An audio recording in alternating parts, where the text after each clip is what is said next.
Hi guys, Tungsten here. So I think by now everyone would have heard about the worker Seagull that they're offering. Yeah, so I thought why not we check out the listing and take a look at what we know so far about this blaster itself. Right, so first off, let's look at the price. So over here, this is the China dollars, so it's at 599 China dollars. So I'm from Singapore, so let's take a look at what's the conversion if we convert to Singapore dollars.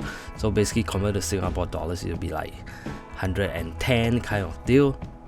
Now if we compare to the Worker Harrier, just for comparison, okay, the Worker Harrier is actually 799. So 799, if you were to convert it to a Singapore dollars, it's going to be 148. Of course, the Harrier itself, if you convert to USD, just the base price from their website is actually $110, and compared to the so-called the Seagull, which is converted to about 82 USD, right? So anyway, that's the account price on the China website. How about the price if we were to look at it in SGD, what we are getting at? If we were to find a store over here that does carry it, so it's 111 from the China side itself, but Black Raisin over here also have a pre-order 119, so it's a difference of $8 now.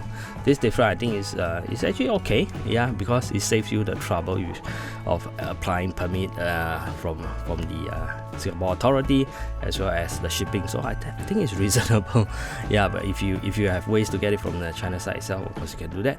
But anyway, for the US side, you have to do your own estimate, right? So if Harrier, the listed price in the China is 109, compared to what you pay in US, and then now this is 82.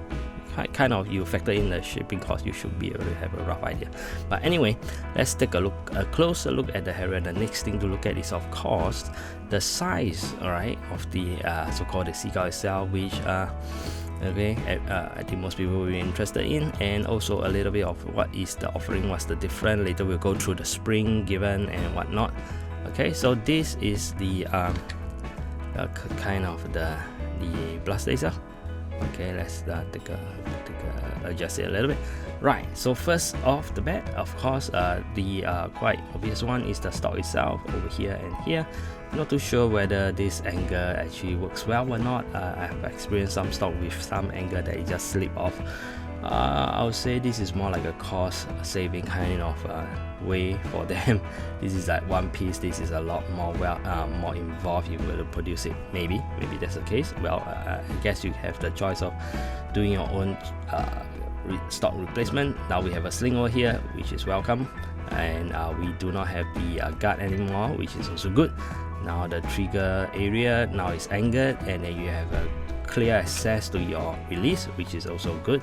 And I really do not know why is there a gap over here initially. Now next thing is basically the aiming side over here. As you can see now, this is adjustable versus this is fixed. The rails are metal as usual over here. Yeah, so the magazine itself is just that they give you a curved one. Of course, I believe is talent compatible, no reason why it's not. Yeah, so in terms of size, you can see that if we don't care about the so-called the scar barrel, then it's actually pretty short compared to the Harrier itself.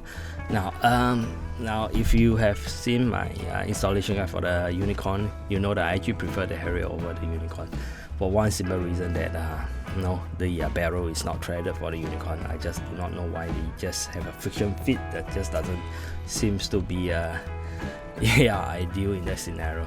Right, so let's look at the offering itself. Okay, what are the so-called things that are being stated in the listing?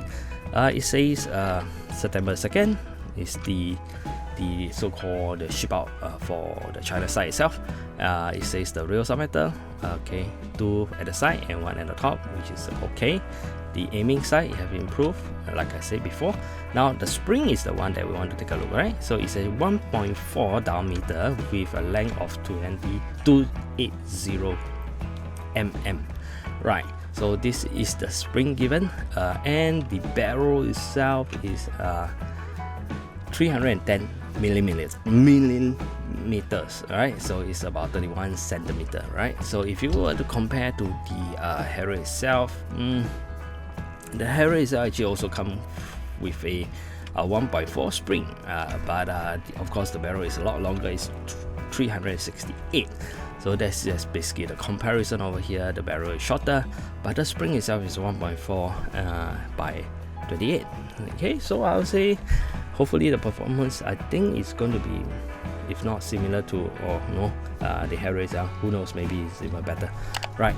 So more or less this is about it. Of course the front itself is basically a straight line, a kind of a straight look over here. Actually I prefer the straight look than the weird looking front of a Harrier. Okay, so everything is a lot more compact, and that is more or less what we know about it. Yeah, pretty looking forward to this blaster, and not too sure which color will I get. I'm kind of either the green or the purple itself. Probably I'll go for the green. Yeah, as you can see over here, this is the side, a closer look. So they do kind of like adjustable, and yeah, I think that's a lot better. Of course now they have the smiley face, where I think most people like. Okay, so yeah, so this is more or less what we can see we know about the new worker Seagull so far. Right, so I'm Tungsten, thanks for watching, bye.